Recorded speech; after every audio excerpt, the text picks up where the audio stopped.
రమణ, కమల దంపతుల ఒక్కగానొక్క కొడుకు సీను అంటే పంచప్రాణలు. సీనును చాలా గారాభంగా పెంచుకోవడమే గాకుండా ఏదీ అడిగినా వారు కాదనుకుండా తెచ్చి ఇచ్చేవారు. తల్లిదండ్రుల గారాఘానికి బాగా అలవాటుపడిన సీను అవసరం ఉన్నా లేకపోయినా గొంతెమ్మ కోరికలు కోరసాగారు. అయితే చిరుద్యోగ అయిన సీను తండ్రి రమణవాడు కోరే కోరికలన్నింటినీ కాదనలేక తన శక్తిమేరకు అప్పసప్పో చేసి తంటాలు పడుతూ కొనిచ్చేవాడు. ఇలా ఉంటే ఒకరోజు సీను తనకు కొత్త సైకిల్ కావాలని పట్టుబట్టారు. అసలే డబ్బుల్లేక అవస్థలు పడుతోన్న రమణకు అప్పటికప్పుడు కొత్త సైకిల్కు అవసరమైన 2000 రూపాయలకు ఎక్కడికెళ్లలో అర్థం కాలేదు. ఇప్పుడు డబ్బులు లేవురా, వచ్చే నెల జీతం రాగానే కొనిస్తానని సీనుకు సర్దిజెప్పబోయాడు. అదేం కుదరదు, నాకు సైకిల్ ఇప్పుడే కావాలి, లేకుంటే నేను అన్నం తిననని మొండెకేశారు సీను తల్లిదండ్రులు. ఎంత బ్రతిమిలాడినా వినలేదు. చివరకు విసిగపోయిన తండ్రి ఆఫీస్కు వెళ్ళిపోయాడు. సీను స్కూల్ ఎగ్గొట్టి అలిగే ఇంటిబయట అరుగుమీద ఏడుస్తూ కూర్చున్నాడు.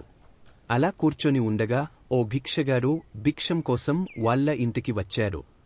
అమ్మ, భిక్షం వేయండి తల్లి అంటూ దీనంగా అడిగారు. సీను భిక్షగాడిని పరిశీలించి చూశారు. ఆ భిక్షగాడికి 2 కాళ్ళు లేవు.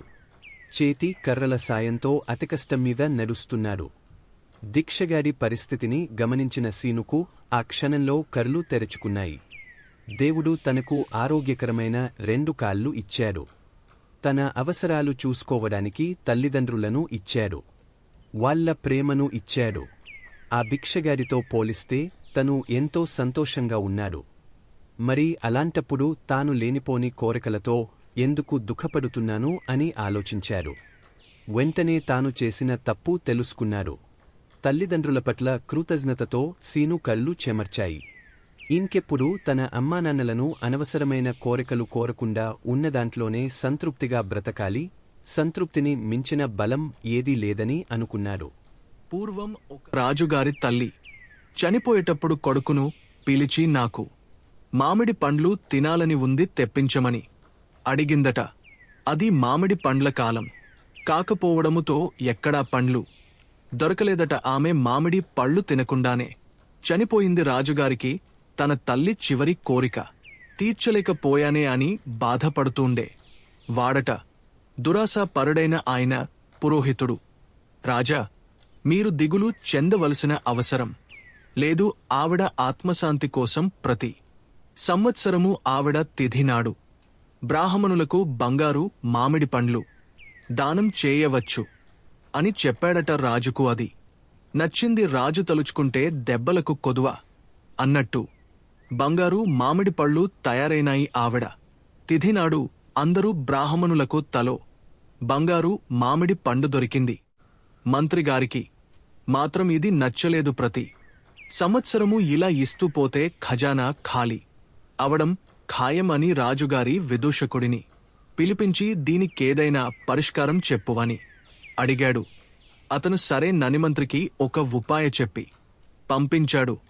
మంత్రి తన తల్లి ఆబ్దికం నాడు నేను ఆవిడ చివరి కోర్కే తీర్చదలుచుకున్నాను అని ప్రకటించాడు. బ్రాహ్మణులంతా సంతోష పడ్డారు. రాజుగారు బంగారు మామిడి పడ్లు ఇచ్చారు. ఇంకా ఈ మంత్రి కూడా అలాంటి దేదో ఇస్తాడు అని సంబరపడ్డారు. మంత్రిగారి తల్లి ఆబ్దికం రానే వచ్చింది. ఆయన ఒక్కొక్క బ్రాహ్మణుడిని లోపలకు పిలిచి ఎనపగరిట కాల్చివాత పెట్టి పెరటి దారిన వారిని పంపించసాగాడు. వాళ్ళు మంటకు తట్టుకోలేక అరుచుకుంటూ వెళ్ళిపోయారు. వాళ్ళు వెళ్ళి రాజుగారికి ఫిర్యాదు చేశారు. రాజు మంత్రిని పిలిపించి ఇదేమి పని అడిగాడు. అప్పుడు మంత్రి, మహారాజా, మా అమ్మ కీళ్లవాతంతో చనిపోయింది. చనిపోయే ముందు నాయనా, దీనికి వాత ఒక్కటే మందు ఇనుప గరిట కాల్చి నాకు వాత పెట్టరా అని అడిగింది. నా భార్య గరిట కాల్చి తెచ్చే లోపల ఆవిడ చనిపోయింది.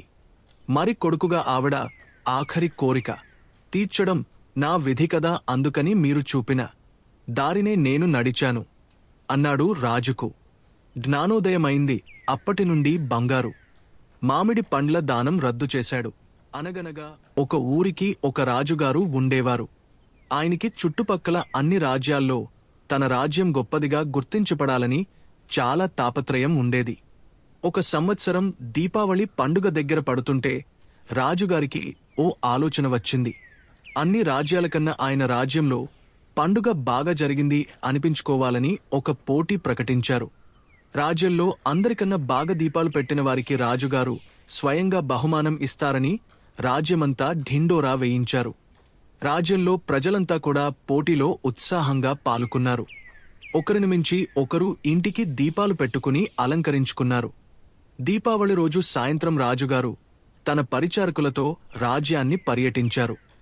ఎన్నో అద్భుతమైన ఇళ్లను చూసి చాలా సంతోషించారు. ఊరి అంచులలో మట్టుకు ఒక ఇల్లు చీకటిగా కనిపించింది.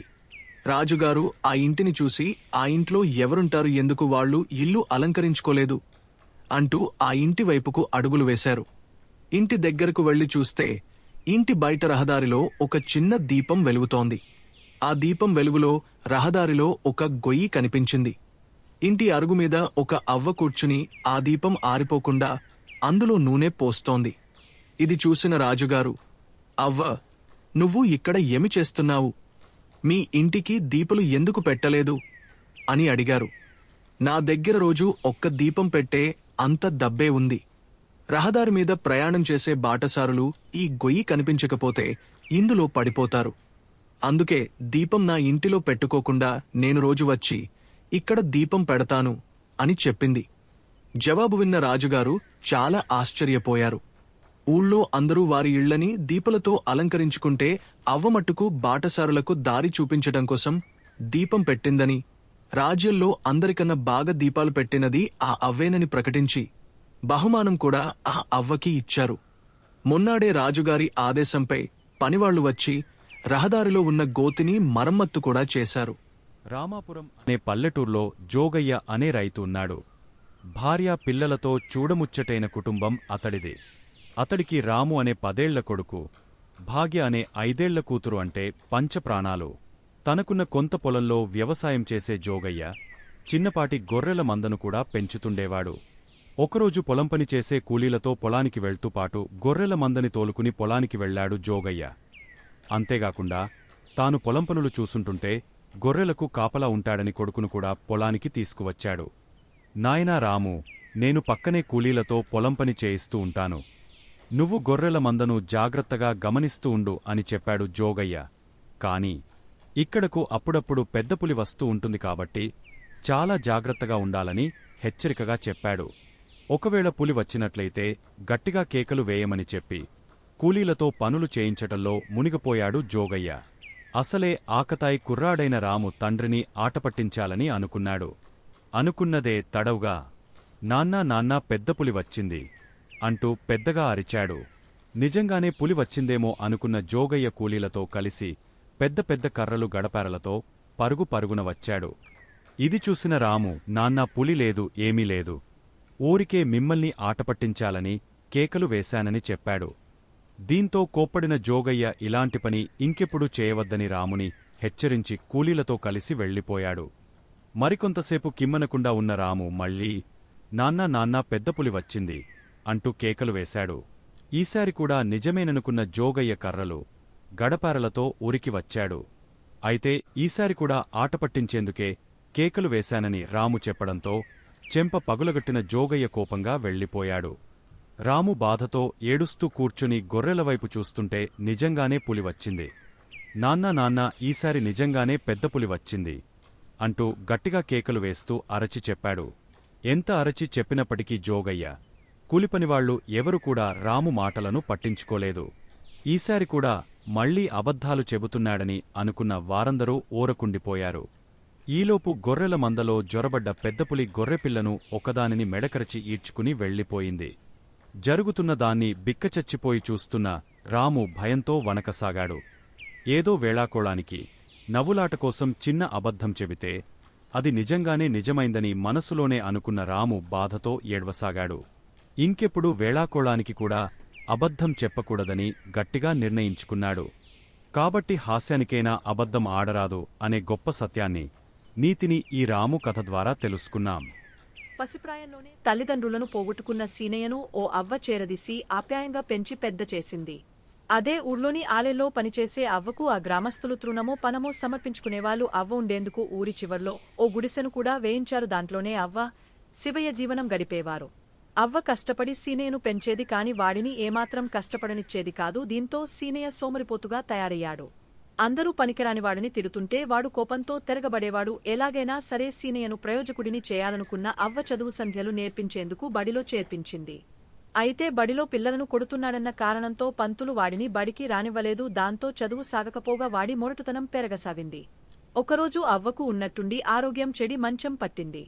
తాను చనిపోవడం తప్పదనుకున్న ఆమె మనవని దగ్గరికి పిలిచి, నాయనా శివయ్య, అందరూ నిన్ను పనికిమాలినవాడివని గేలి చేస్తున్నందుకు బాధపడి వాళ్లమీద తిరగబడి గొడవలు తెచ్చుకోవద్దు. ఈ సృష్టిలో పనికిమాలినదంటూ ఏది ఉండదు. దేని ప్రయోజనం దానికి ఉంటుంది. ఈరోజు ఇలా అన్నవరే రేపు నిన్ను మంచివాడివి అంటారు. ఆ దేవుడే నీకు రక్షగా ఉంటాడు అని చెప్పి కన్నుమూసింది. అవ్వ పోయాక ఊరిజనం సీనయ్యను మరింత చులకనగా చూడసాగారు. దీంతో ఈ ఊర్లో నుంచి బయటికి వెళ్లిపోయి అవ్వ చెప్పినట్లుగా ప్రయోజకుడే తిరిగి వచ్చి అందరి దగ్గర మెప్పు పొందాలని అనుకున్నాడు. గుడిసెలో ఒక మూలగా అవ్వ వాడిన చింకి గోతాం, దాని పక్కన గూట్లో సూది కనిపించాయి. వాటిని చూడగానే ఈ సృష్టిలో పనికిరానిదంటూ ఏదీ లేదు అని చెప్పిన అవ్వమాటలు గుర్తుకు రాగా అక్కడ్నించి బయటపడ్డాడు. అలా వెళ్తుండగా ఒక అడవిలో ఓ పెళ్లి బృందాన్ని బందిపోటు దొంగల నుంచి కాపాడడంతో సీనయ్యను మెచ్చుకుంటూ వాళ్లు 10 కాసుల బంగారు నాణేలను బహుమతిగా ఇచ్చారు. బంగారు కాసులు వచ్చిన ఉత్సాహంతో సీనయ్య వేగంగా నడవసాగాడు. అడవిదాటి కొంత దూరం పోయేసరికి వాడికి ఒక మామిడితోపులో కొంతమంది గుసగుసలాడుతూ మాట్లాడుకోవడం కనిపించింది. దగ్గరికెళ్లిన సీనయ్య సంగతేంటని అడిగాడు. మహారాజా, వారిని చూసి తిరిగి వస్తున్న మా జమీందారు భోజనం కోసం ఇక్కడ విడిది చేశారు. కాళ్ళు కడుక్కునేందుకు చెప్పులు విడిచినప్పుడు ముళ్ళు గుచ్చుకుపోయింది. ఎలా తీయాలో మాకు పాలుపోవడం లేదని చెప్పారు సేవకులు. ఓస్ ఇంతేనా అంటూ తన దగ్గరున్న సూదిని తీసి ముందుకెళ్లిన సీనయ్య జమీందారు కాలినుంచి ముళ్ళును సునాయాసంగా తీసిపారేశాడు. దీంతో ముళ్ళు బాధ నుంచి బయటపడ్డ జమీందారు మెచ్చుకున్నాడు. ఈలోగా అటువైపే వెళ్తోన్న పెళ్లి బృందం వాళ్లు కూడా సీనయ్య చేసిన సహాయం గురించి జమీందారుకి చెప్పారు. విషయం విన్న జమీందారు మరింతగా సంతోషిస్తూ సీనయ్య వివరాలు అడిగ తెలుసుకుని, మీ ఊరు మా జమీనులో భాగమే. కొంతకాలంగా ఆ ఊర్లో శస్తులు సరిగా వసూలు కావటం లేదు. మా అధికారులకు నీ సహాయం కావాలి. వారికి సహాయకుడిగా నీకు ఉద్యోగం ఇస్తాను, చేరుతావా అని అన్నాడు జమీందారు. పట్టరాని సంతోషంతో సీనయ్య సరేనన్నాడు. కొన్ని సంవత్సరాల తరువాత శస్తులు వసూలు చేసే అధికారికి సహాయంగా తన గ్రామానికి వెళ్లిన అతడిని గ్రామస్తులంతా చాలా గౌరవంగా సీనయ్యగారు అంటూ పిలవడం చూసి ఆశ్చర్యపోయాడు. ఈరోజు హేళన చేసిన వారే రేపు నిన్ను చూసి ప్రయోజకుడివని మెచ్చుకోగలరు అంటూ అవ్వ ఇచ్చిన దీవెనలో మనసులో మెదలగా లోలోపలే సంతోషంతో పొంగపోయాడు సీనయ్య.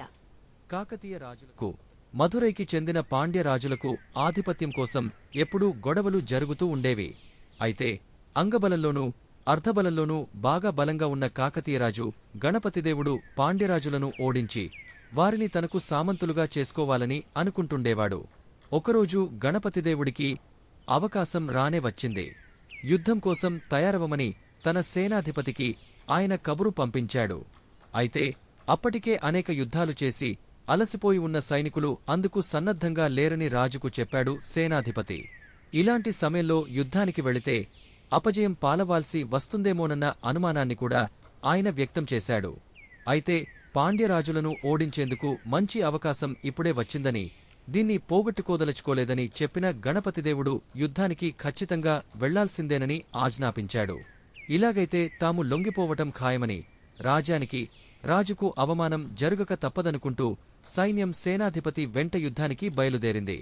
సేనాధిపతి సైన్యంతో కలిసి యుద్ధానికి బయలుదేరిన గణపతిదేవుడు దారిలో సైనికులు వాళ్లలో వాళ్లు గుసగుసలాడుకోవటం గమనించాడు.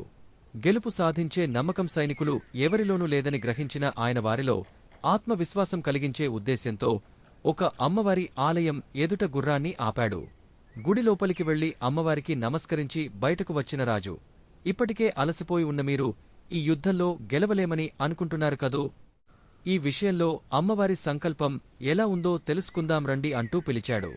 ఒక నాణెము తీసి చూపించి, బొమ్మ బొరుసు వేస్తాను. నాణెముపై గల రాజముద్రిక పడిందంటే అమ్మవారు మనల్ని దీవించినట్లే, విజయం మనదే. అదే బొరుసు పడితే మనం వెనక్కి వెళ్లిపోదాం అంటూ నాణెంపైకి ఎగురవేశాడు. అంతే, నాణంపై రాజముద్రిక కనిపించింది. నాణెముపై రాజముద్రిక కనిపించగానే సైనికులలో ఒక్కసారిగా ఉత్సాహము ఉరకలు వేసి గంగా ప్రవాహంలా సైన్యము ముందుకు సాగింది. గెలుపు తమదేననే ఆత్మవిశ్వాసంతో శత్రు సైనికులను చీల్చి చెండాడారు. రాజు గణపతిదేవుడు మధురై పాండ్యరాజులతో తలపడి వారిని చిత్తుగా ఓడించి వారి మిత్రరాజు కొప్పెరుజంగను తనకు దాసోహమయ్యేటట్లు చేసుకున్నాడు. యుద్ధంలో విజయానంతరం సైనికులంతా సంతోషంలో మునిగి ఉండగా రాజు వద్దకు వచ్చిన సేనాధిపతి యుద్ధానికి సంసిద్ధంగా లేని సైన్యం చేతనే యుద్ధం చేయించి విజయం సాధించడం ఆశ్చర్యంగా ఉంది ప్రభూ అని అన్నాడు. అప్పుడు గణపతిదేవుడు నవ్వుతూ తాను అమ్మవారి గుడి దగ్గర వేసిన బొమ్మ బొరుసు వెండి నాణేన్ని చూపించాడు. నాణెం రెండు వైపులా రాజముద్రిక ఉండటం గమనించిన సేనాధిపతి రాజుకు వినయంగా నమస్కరించి అక్కడి నుండి వెళ్ళిపోయాడు. ఈ కథను బట్టి మీకు ఏం అర్థమైందో చెప్పండి. అన్నింటికంటే ఆత్మవిశ్వాసం చాలా ముఖ్యమని అర్థమైంది కదూ. యుద్ధానికి ఏమాత్రం సంసిద్ధంగా లేని సైన్యంలో ఆత్మవిశ్వాసాన్ని పెంపొందించేందుకు రాజు తెలివిగా వెండి నాణెం రెండు వైపులా రాజముద్రిక ఉన్నదాన్నే బొమ్మ బొరుసు వేశాడు. వారిలో ఉత్సాహం ఊరకలు వేసేలా చేశాడు. కాబట్టి ఈ కథ ద్వారా మనం అర్థం చేసుకోవాల్సింది ఏంటంటే ఆత్మవిశ్వాసముంటే మనం దేన్నైనా సాధించవచ్చు. జోగయ్య అనే రైతు ఉన్నాడు. భార్య పిల్లలతో చూడముచ్చటైన కుటుంబం అతడిది. అతడికి రాము అనే 10 ఏళ్ల కొడుకు, భాగ్య అనే 5 ఏళ్ల కూతురు. అంటే పంచప్రాణాలు తనకున్న కొంత పొలంలో వ్యవసాయం చేసే జోగయ్య చిన్నపాటి గొర్రెల మందను కూడా పెంచుతుండేవాడు. ఒకరోజు పొలం పని చేసే కూలీలతో పొలానికి వెళ్తూ పాటు గొర్రెల మందని తోలుకుని పొలానికి వెళ్లాడు జోగయ్య. అంతేగాకుండా తాను పొలం పనులు చూసుంటుంటే గొర్రెలకు కాపలా ఉంటాడని కొడుకును కూడా పొలానికి తీసుకువచ్చాడు. నాయనా రాము, నేను పక్కనే కూలీలతో పొలం పని చేయిస్తూ ఉంటాను, నువ్వు గొర్రెల మందను జాగ్రత్తగా గమనిస్తూ ఉండు అని చెప్పాడు జోగయ్య. కాని ఇక్కడకు అప్పుడప్పుడు పెద్ద పులి వస్తూ ఉంటుంది కాబట్టి చాలా జాగ్రత్తగా ఉండాలని హెచ్చరికగా చెప్పాడు. ఒకవేళ పులి వచ్చినట్లయితే గట్టిగా కేకలు వేయమని చెప్పి కూలీలతో పనులు చేయించటంలో మునిగిపోయాడు జోగయ్య. అసలే ఆకతాయి కుర్రాడైన రాము తండ్రిని ఆటపట్టించాలని అనుకున్నాడు. అనుకున్నదే తడవుగా నాన్న పెద్ద పులి వచ్చింది అంటూ పెద్దగా అరిచాడు. నిజంగానే పులి వచ్చిందేమో అనుకున్న జోగయ్య కూలీలతో కలిసి పెద్ద పెద్ద కర్రలు గడపారలతో పరుగున వచ్చాడు. ఇది చూసిన రాము, నాన్న పులి లేదు, ఏమీ లేదు, ఊరికే మిమ్మల్ని ఆటపట్టించాలని కేకలు వేశానని చెప్పాడు. దీంతో కోప్పడిన జోగయ్య ఇలాంటి పని ఇంకెప్పుడు చేయవద్దని రాముని హెచ్చరించి కూలీలతో కలిసి వెళ్లిపోయాడు. మరికొంతసేపు కిమ్మనకుండా ఉన్న రాము మళ్లీ నాన్న పెద్ద పులి వచ్చింది అంటూ కేకలు వేశాడు. ఈసారి కూడా నిజమేననుకున్న జోగయ్య కర్రలు గడపారలతో ఊరికి వచ్చాడు. అయితే ఈసారి కూడా ఆటపట్టించేందుకే కేకలు వేశానని రాము చెప్పడంతో చెంప పగులగట్టిన జోగయ్య కోపంగా వెళ్లిపోయాడు. రాము బాధతో ఏడుస్తూ కూర్చుని గొర్రెలవైపు చూస్తుంటే నిజంగానే పులి వచ్చింది, నాన్న ఈసారి నిజంగానే పెద్ద పులి వచ్చింది అంటూ గట్టిగా కేకలు వేస్తూ అరచి చెప్పాడు. ఎంత అరచి చెప్పినప్పటికీ జోగయ్య కూలిపనివాళ్లు ఎవరు కూడా రాము మాటలను పట్టించుకోలేదు. ఈసారి కూడా మళ్లీ అబద్ధాలు చెబుతున్నాడని అనుకున్న వారందరూ ఊరకుండిపోయారు. ఈలోపు గొర్రెల మందలో జొరబడ్డ పెద్దపులి గొర్రెపిల్లను ఒకదానిని మెడకరచి ఈడ్చుకుని వెళ్లిపోయింది. జరుగుతున్నదాన్ని బిక్కచచ్చిపోయి చూస్తున్న రాము భయంతో వనకసాగాడు. ఏదో వేళాకోళానికి నవ్వులాట కోసం చిన్న అబద్ధం చెబితే అది నిజంగానే నిజమైందని మనసులోనే అనుకున్న రాము బాధతో ఏడ్వసాగాడు. ఇంకెప్పుడు వేళాకోళానికి కూడా అబద్ధం చెప్పకూడదని గట్టిగా నిర్ణయించుకున్నాడు. కాబట్టి హాస్యానికైనా అబద్ధం ఆడరాదు అనే గొప్ప సత్యాన్ని, నీతిని ఈ రాము కథ ద్వారా తెలుసుకున్నాం. ఒక చిన్న నీటి సరస్సులో పక్షులన్నీ కలసిమెలసి జీవనం సాగిస్తుండేవి. అందులో ఎక్కువగా హంసల సంఖ్య ఎక్కువగా ఉండేవి. ఓ ఎండాకాలంలో ఆ సరస్సులో నీరు తక్కువ అవడంతో బాతులన్నీ వలస వెళ్లిపోయాయి. అందులో ఒక్క నల్లని బాతు మాత్రం అక్కడే హంసలతో పాటు ఉండిపోయింది. హంసల్లో పెద్ద వయసు కలిగినవి తమ పిల్లలతో పాటు ఈ నల్లబాతు పిల్లను కూడా చేరదీసి తమతోనే ఉంచుకోసాగాయి. ఇది నచ్చని చిన్న వయసు హంసలన్నీ బాతు పిల్లను ఏడిపించేవి. తమతో ఉండవద్దని, నువ్వు అందంగా ఉండవు, మేము చూడు ఎంత తెల్లగా ఉన్నామో అంటూ మాటలతో గాయపర్చేవి. వీటన్నింటినీ మౌనంగా భరించిన నల్ల బాతుపిల్ల ప్రతిరోజూ గట్టుపైన కూర్చుని బాగా ఏడ్చేది. ఎన్ని రోజులు గడుస్తున్నా చిన్న హంస పిల్లలు ఏవీ దాన్ని దగ్గరకు రానియలేదు. దీంతో ఆ బాధ భరించలేని నల్లబాతు అక్కడ్నించి దూరంగా వెళ్లిపోయి ఒక చిన్న చెరువులో ఉండిపోయింది. అక్కడ దాన్ని ఎవరూ ఏడిపించేవారు లేకపోవడంతో సంతోషంగా రోజులు వెళ్లదీయసాగింది. అయితే చిన్న హంసలు తనను దగ్గరికి రానీయకపోయినా బిడ్డకంటే ఎక్కువగా చూసుకున్న తల్లి హంసలను ఒకసారైనా చూసి రావాలన్న కోరిక కలిగింది నల్లబాతుకు. ఇంకేముంది అనుకున్న వెంటనే సొంత గూటికి బయలుదేరింది. అక్కడికి వెళ్లిన నల్లబాతు ఆశ్చర్యంతో నోరెళ్లబెట్టింది. ఎందుకంటే తనతోటి వయస్సున్న చిన్న హంసలన్నీ పెద్ద హంసలైపోయాయి. తననే ఆశ్చర్యంగా అవి చూస్తుండటంతో, మీరందరూ నన్ను దగ్గరికి రానియని నల్లబాతును నేనండా గుర్తు పట్టారా అని వాటిని ప్రశ్నించింది. మీరు ఏడిపిస్తున్నారని వెళ్లిపోయాను, మిమ్మల్ని చూడాలన్న ఆశతో మళ్లీ తిరిగి వచ్చాను అని చెప్పింది. వెంటనే హంసలకు నల్లబాతు గుర్తువచ్చి నోరు మెదపకుండా ఉండిపోయాయి. ఇంతలో తల్లి హంసలు దీన్నంతా చూసి నల్లబాతును అక్కున చేర్చుకుని ఎందుకు వెళ్ళిపోయావు, ఎలా ఉన్నావంటూ కుశల ప్రశ్నలు వేసి నల్లబాతును దగ్గరికి తీసుకున్నాయి. దీన్ని చూసి ఈర్ష్యతో వెళ్ళిపోతున్న పెద్దవైన హంసపిల్లలను తల్లి హంసలు పిలిచి చీవాట్లు పెట్టాయి. మీరంతా బయటకు కనిపించే అందాన్నే చూస్తున్నారు. మనసును చూడటం లేదు. రంగు నల్లనైనప్పటికీ బాతుకు మనమందరమంటే ఎంతో ప్రేమ. మనం మర్చిపోయినప్పటికీ మనల్ని గుర్తుపెట్టుకుని అంత దూరం నుంచి వెతుక్కుంటూ వచ్చింది. అలాంటిదాన్ని బాధ పెట్టడం మంచిది కాదు. ఇప్పుడు మీరు చిన్నపిల్లలు కాదు, పెద్దవాళ్లు అయినారు. మంచి చెడ్డలు ఆలోచించాలంటూ బుద్ధి చెప్పాయి తల్లి హంసలు.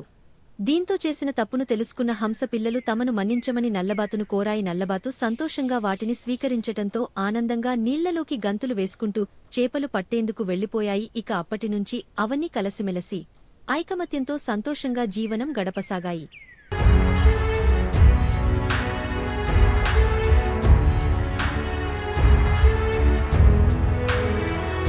మీరు మరిన్ని వీడియోలు చూడాలంటే మన ఛానల్ను సబ్స్క్రైబ్ చేయండి. పక్కనున్న బెల్ ఐకాన్ని ప్రెస్ చేయండి.